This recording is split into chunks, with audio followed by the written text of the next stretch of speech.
Halo teman-teman semua, sekarang saya mau mengajarkan bagaimana cara untuk menggunakan kamera 360 ini ya.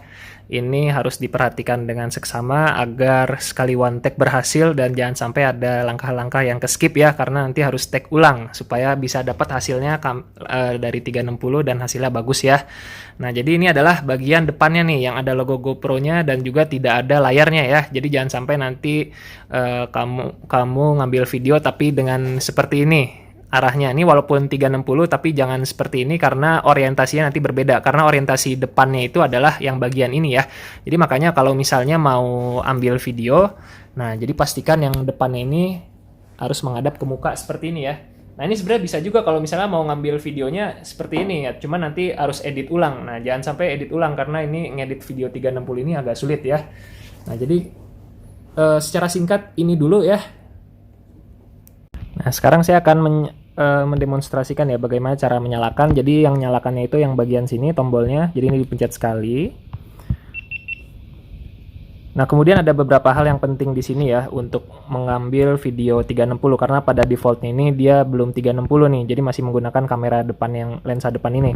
Nah jadi di sini ini dulu dipastikan diganti bagian ntar ya. Nah ini masih satu, ini diganti untuk menjadi dua lensa. Nah ini kalau misalnya sudah modenya seperti ini 360 video ya. Nah ini berarti sudah mode 360. Nah kemudian ada yang perlu diperhatikan di sini, kita set 5,6K ya di 25 fps. Nah kemudian pastikan di bagian generalnya ini nanti dia ada anti flicker ya. Nah anti flickernya ini sesuai dengan listrik Indonesia, jadi 50 Hz. Jadi kalau misalnya kamera mau digunakan di dalam ruangan ya berarti seperti ini caranya ya. Oke, ini sudah 50 Hz. Sekarang bagaimana cara makainya? Ini sekarang saya tampilkan seperti ini ya. Ini mengarah ke saya ya. Nah ya sudah, jadi saya nyalakan di sini. Langsung pencet saja dan langsung bicara ke kameranya, karena si ininya ya, mikrofonnya ada di sebelah sini. Ini mikrofonnya ada di sini. Halo semuanya, perkenalkan nama saya Isnain ya. Jadi seperti mengambil video seperti biasa, dan kemudian jika sudah maka dimatikan ya. Perlu diingat bahwa durasi maksimumnya itu sebaiknya di bawah 8 menit, karena setelah 8 menit nanti videonya kepecah. Nah, jadi kalau misalnya kepecah itu akan resiko sendiri bagaimana cara menggabungkannya. Jadi menurut saya, hemat saya, one take ambil video maksimal 8 menit itu sudah 4 GB. Jadi kalau misalnya lebih dari 4 GB nanti videonya kepecah jadi dua file.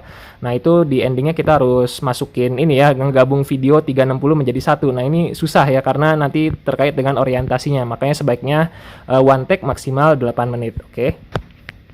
Oke ya, untuk mode vlog jadi saya menggunakan tongsis seperti ini. Jadi saya langsung menghadapkan kamera saja ke muka saya ya, jadi seperti ini, kira-kira begitu ya.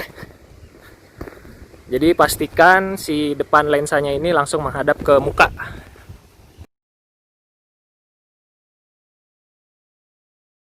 Nah setelah kita ini ya, tadi ini saya copot dulu.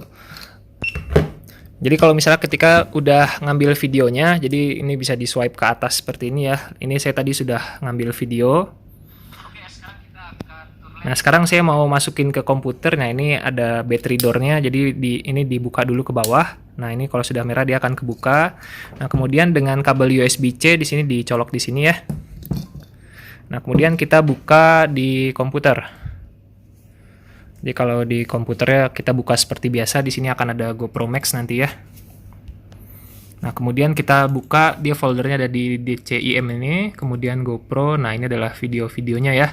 Nah perlu diingat bahwa formatnya itu dalam bentuk 360. Jadi kalau begini kita copy dulu saja semua. Nanti akan saya kasih tahu bagaimana cara untuk convert ke bagian MP4-nya. Nah sekarang copy filesnya sudah masuk ke komputer saya semua. Nah kemudian adalah ini yang penting ya, kita harus download GoPro Max Exporter ini. Nah ini di googling saja ada di mana. Nah kemudian file-file yang 360 tadi ini di drag semua ke dalam sini ya. Nah jadi waktu ekspornya itu ini di sini ada beberapa setting yang harus diperhatikan. Jadi ini ada, kita pakai kodeknya yang H264, kemudian resolusinya kita pakai 4K ya. Nah kemudian di sini yang di checklist ini hanya horizon levelnya saja. Jadi jangan word lock. Kalau misalnya word lock di checklist, berarti nanti videonya kameranya mau kita arahin kemana-mana, dia orientasinya tetap ke arah utara ya, jadi ini nggak perlu. Nah, jadi kita pakai horizon level ini aja. Nah, kemudian di start ya. Ini tadi ada beberapa video yang nggak kepake ya. Ini saya remove dulu. Ini juga. Ini tadi saya mengambil beberapa tag ya, baru dapat oke gitu. Jadi saya akan mengekspor 2 video saja. Nah, nanti yang pasti kalau misalnya sudah masuk video yang akan diekspor ya, langsung dipencet start saja seperti ini ya. Nah, sekarang ini adalah bagian convertnya ya. Jadi yang dari sebelumnya videonya itu formatnya .360, ini ketika sudah di-convert ya, ini dia akan menjadi format MP4 tapi dalam bentuk 360. Nah, tadi ada bagian ini sebaiknya di-uncheck saja. Nah, untuk convertnya ini sendiri cukup lama ya, jadi memang memakan waktu ya, makanya ini cuma 7 menit saja kira-kira, ya lebih dari 7 menit ya. Nah, kemudian jadi kalau misalnya sudah diekspor menjadi MP4, nah barulah kita bisa upload ke YouTube. Oke, ini adalah tampilan terakhir ketika sudah ini ya. Kalau semua step sudah diikuti dengan baik, harusnya seperti ini videonya.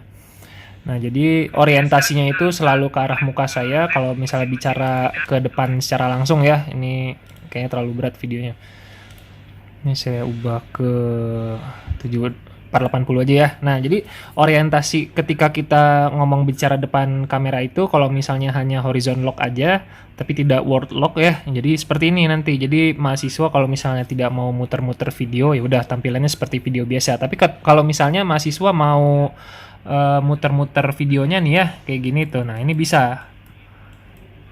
Begitu ya. Oke, semoga bermanfaat dari video tutorial singkat ini. Semoga bermanfaat dan juga bisa membuat video tour lab seperti yang telah saya buat.